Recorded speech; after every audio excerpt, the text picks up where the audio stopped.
Ya di kesempatan kali ini kita ketemu lagi dengan Bapak Dr. Haji Abdul Muhid selaku Kaprodi Magister Pendidikan Agama Islam di UIN Kiai Haji Ahmad Siti Jember.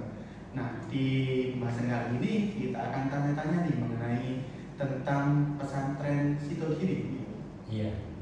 Nah, pesantren Ya, kebetulan besok hari Jumat itu ada silatnas ke-7 ya, silaturahmi nasional alumni Sidogiri kan yang ke-7 itu diadakan.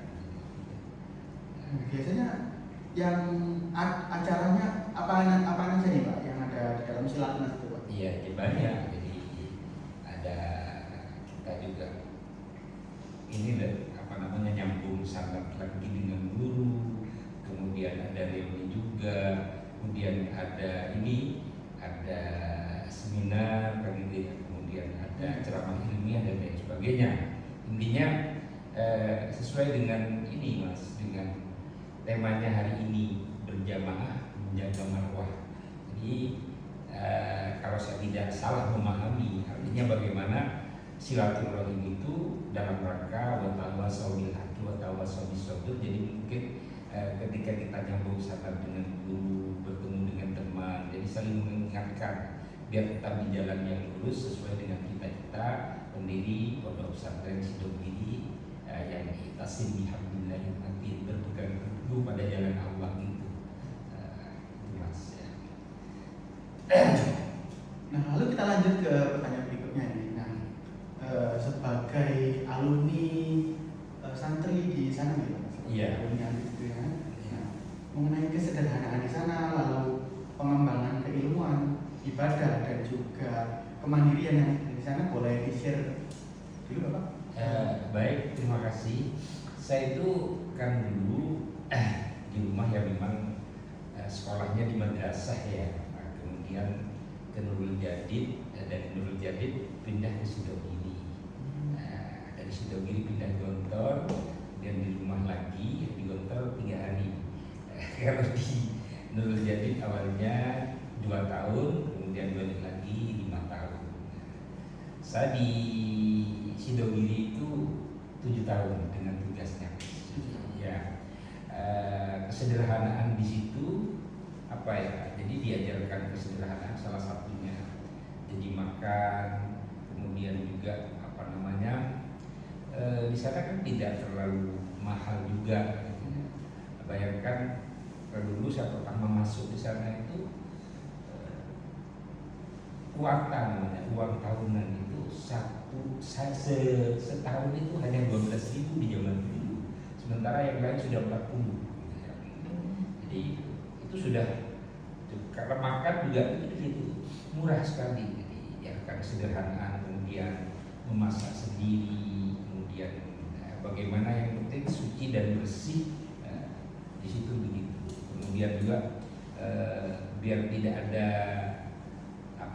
sekat antara si kaya dan si miskin ya, itu kan ada. Kemudian seragam Sidogiri yang dikenal sekarang itu yang bawahnya hijau itu salah satunya. Jadi diajarkan kesederhanaan, dan itu di saat itu tidak terlalu mahal ya, jauh harganya dengan yang lain. Waktu itu saya masih nututi 3.000 Mas. Tahun berapa? Tahun 19, saya masuk di sana kan 1984. Jadi masuk MI. Jadi saya MI-nya itu 3 kali. Jadi kelas di Nurul Jadid Lombok Kulon, kelas 5, kelas 6, kemudian di Nurul Jadid Weton Nurul Linggo, kelas 5, kelas 6. Masuk di Sidogiri, saya itu sebenarnya tesnya ya belum layak masuk di kelas 5, tapi akhirnya karena jatuh dari sekian tes itu masuk di kelas 5 dan sampai kelas 5 sampai kelas 1 aliyah. Jadi setelah tugas itu kemandirian yang diajarkan di sana kan salah satunya, kemudian memasak di dapur, kemudian dengan sederhana, lauk pauknya yang penting bergizi, sehat, halal itu. Kemudian apa juga kita kan mencuci juga sendiri. Lain dengan di era sekarang kan semua kan di apa namanya, pakai apa, kalau Full. enggak ya serba ya food ya gitu ya, serba instan. Terus saya juga jadi kesederhanaan, kemudian kemandirian juga. Terus di ibadah di situ sholat berjamaah itu tirakatnya salah satunya. Kemudian ada dialog gerak batin kelas, gerak batin ini. Kemudian dari sisi keilmuan, jadi dari sisi keilmuan itu di sana ditugas ada tutor sebaya kalau istilah sekarang. Nah, kalau di sana adalah kepala musyawarah dan pembaca. Jadi saya dulu ditunjuk sebagai kepala musyawarah di situ. Karena tanggung jawab itu dan taat kepada guru, akhirnya saya belajar kok bisa gitu. Awalnya nggak bisa. Jadi itu yang diajarkan. Kemudian Rihanto itu gerak batin ya.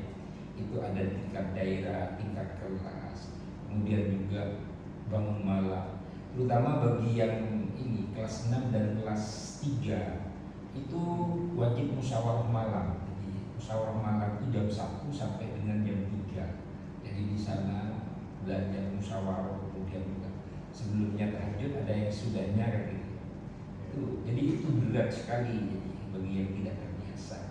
Nah, ternyata kebiasaan-kebiasaan itu ya ada bekasnya, jadi berdampak ketika pulang gitu. Jadi baca sholawat juga itu. Jadi sholawat ringan-ringan yang amalannya itu sholawat Muhammad sholawat Muhammad. Jadi itu yang diajarkan. Nah, kemudian kita juga, jadi kalau kemarin rame gitu ya seperti sangat santri disuruh, kami dari dulu sudah biasa. Kenapa? Itu tidak dimaksa, bukan kerja rutin. Tapi kenapa kan kita diajarkan untuk berpartisipasi, memiliki peran serta sekecil apapun. Jadi kita tidak punya uang kan, masih kecil ya, akhirnya kita membantu misalkan mengangkat ini dan ini, dan itu nilainya luar biasa gitu, sehingga berdampak sampai dengan sekarang. Kesehatan, jadi saya di sana itu masuk kelas 5 ya, kelas 5 diajari Solo, kemudian gramatika ya, nahwu ya, grammar itu, kemudian balaghah juga sastra Arab ya, kemudian mantek, logika. Jadi di situ itu lulusan sanawiyah saja itu sudah mampu masuk di S3 PAI, S3 SI itu bisa. Jadi hanya tinggal menambah bahasa Inggris sama metode penelitian, nambah filsafat itu sama ya. Jadi sudah cukup lah, tinggal manggil aja, tinggal jadi dasar-dasarnya.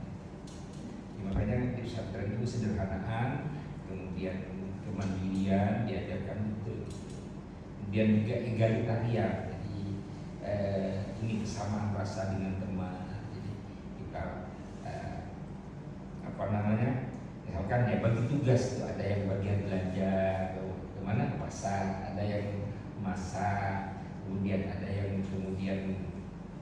cuci-cuci dan lain sebagainya. Ada yang misalkan bahkan ada kamu sudah sholat duha saya, nah, ini dulu kami biasa sholat duha. Dan yang tidak kalah pentingnya itu lagi pengabdian itu, menyapu masjid itu kan jarang dilakukan sekarang kan, hampir tidak ada. Jadi pakai cleaning service dan lain sebagainya, itu mengurangi pengabdian menurut saya itu bagi ini. Kenapa? Karena itu luar biasa, harus diajarkan sejak dini. Makanya saya bersyukur itu barokahnya para ini.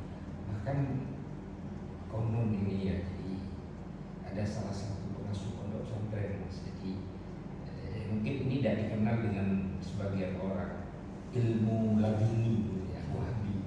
Jadi saya dulu kan di Nurul Jadid, Kiai Hashim ya, beliau itu jadi dikasih ilmu dengan Kiai Oleh Sidogiri itu hanya sudah ilmu saya ambil.